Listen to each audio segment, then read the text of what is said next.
keep running away. That's ridiculous. Bang, bang, bang, and run away, run away.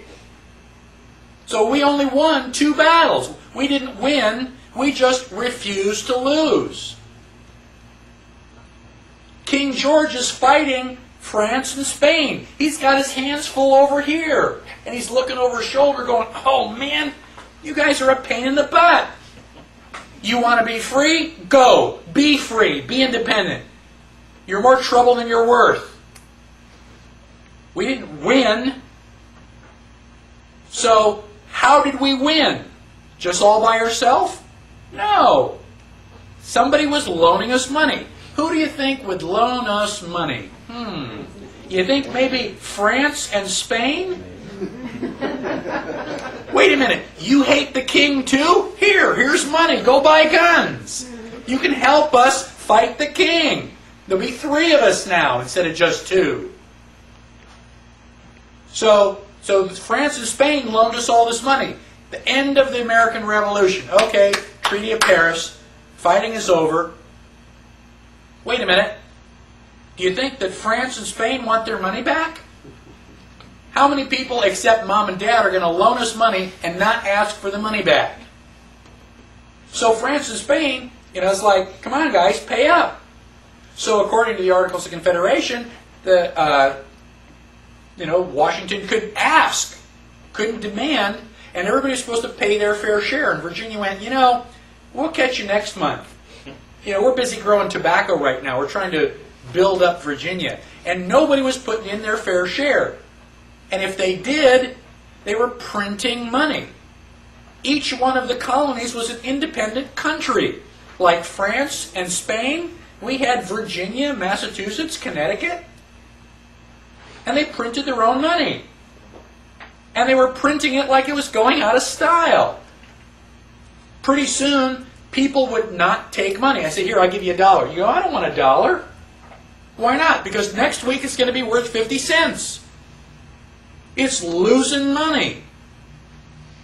I'll take something useful. Give me chickens. Give me silver. Give me gold. But I'm not going to take that paper money. If people will not take money, what happens to the economy? It stops. And if the economy stops, everybody's in trouble. And so they went, wait a minute, you guys got to go back to Philadelphia and you've got to fix the Articles of Confederation. Add a paragraph, delete a sentence, edit, patch it up, make it work. So they go all rushing off to Philadelphia. Did they modify the Articles of Confederation? No. They scrapped it. They started from scratch. And they came up with the Constitution. Yay! But, these guys were the founding fathers, and they all just agreed. They just kind of sat around with their arms around each other, and there was just unanimous approval for the Constitution, right? No! They almost got into fisticuffs.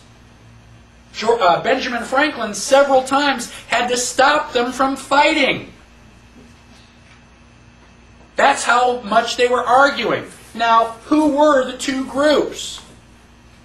You had, first of all, Alexander Hamilton and all of his boys. Did you know that Alexander Hamilton was a monarchist?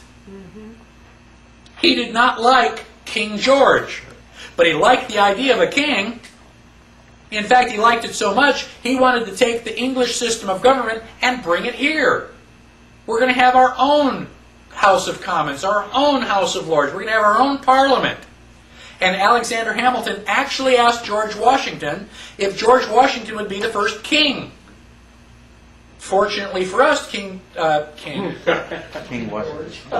George Washington said no.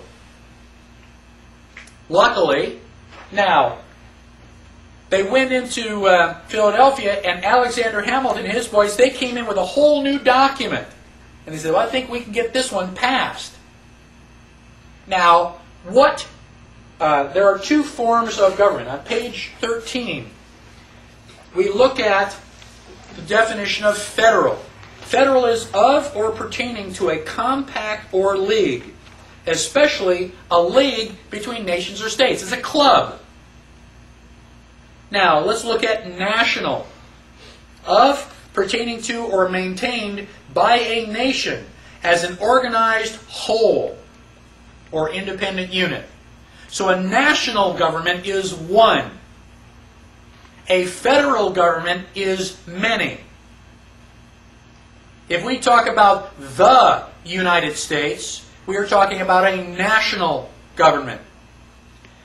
At the early stages of our country, we talked about these United States.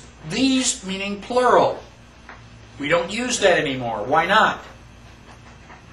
So you got a federal government versus a national government. Now, Alexander Hamilton wanted a national government. He wanted a strong central government. And he wrote the Constitution, or helped write the Constitution, to establish a strong central government. Do you think the people would have voted for that? No. We just had a war against King George. We just got rid of a strong central government. Why would I want another one? So Alexander Hamilton knew that people would never vote for a national government. So he called himself and his group the Federalists. Isn't that great? That's like dog and cat. So he just named his group the Federalists. But he was really a nationalist. Now, Thomas Jefferson and all of his boys wanted a loosely organized government, or a federal government. Thomas Jefferson was a Federalist. Well, wait a minute, you can't use that name because Alexander Hamilton's already got that name. So Alexander Hamilton jumped in. He says, okay, you guys can be the anti-Federalists. If you're an anti-Federalist, does it sound like you're in favor of a loosely organized group or against it? So before the Constitution was even written, our politicians were already lying to us. Now, if you go to... Now, Alexander Hamilton, James Madison, and John Jay wrote newspaper articles. They were basically editorials, trying to convince people to ratify the Constitution, because we think it's such a great idea. Those newspaper articles are collected together and called the Federalist Papers. That was one of the things that we used to have to read in school. Now I've never even heard people don't even know what they are. There's another book known as the Anti-Federalist Papers. Those were written by Patrick Henry and the guys that are against the Constitution. It's a lesser-known book. You should really read both of them.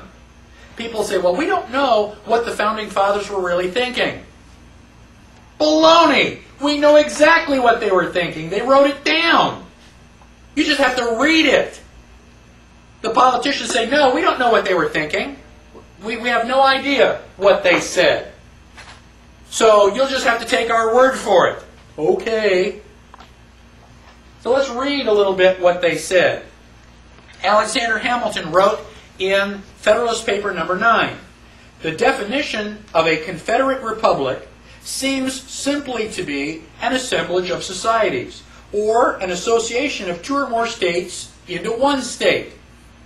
The extent, modifications, and objects of the federal authority are mere matters of discretion. Like, don't worry your pretty little head about it. Right? So long as the separate organizations of the members be not abolished, so long as it exists by a constitutional necessity for local purposes, though it should be in perfect subordination to the general authority of the Union, it would still be, in fact and in theory, an association of states, or a confederacy. This fully corresponds in every rational import of the term with the idea of a federal government. So he's twisting the words around to say, no, no, no, it's really a federal government because we didn't erase all the lines. Patrick Henry wrote in 1788, the fate of this question and America may depend on this. Have they said, we the states,